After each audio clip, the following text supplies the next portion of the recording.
Hari Raya. Kan best kalau setiap hari macam ni. Dah lah. Nak pergi bazar Ramadan.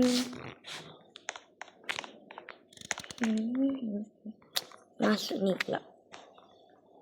Bazar Ramadan tak tahulah buka apa tak. Saya lupa hari ni ke apa. Macam tengok dulu. Hari ni lah.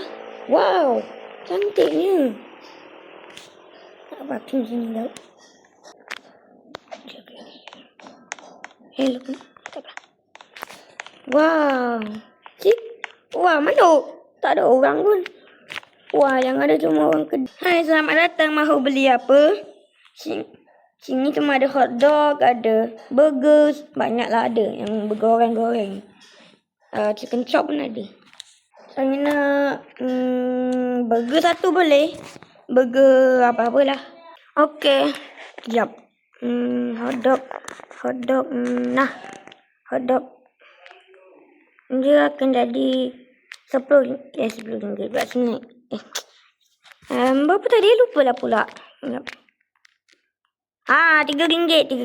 Wah, betul ke ni RM3 je? Murah betul benda ni. Biasanya tengok ni RM10 ke atas tau. Terima kasih pakcik. Oh, aiskrim. Mana orang ni tak ada. Wow, lampu. Tak ada bunga api. Main. Aduh.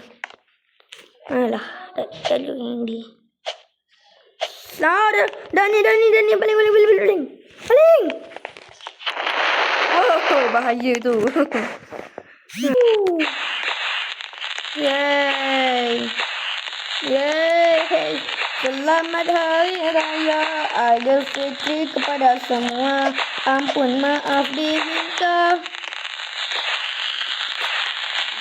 Dan itulah rayanya si Iskandar.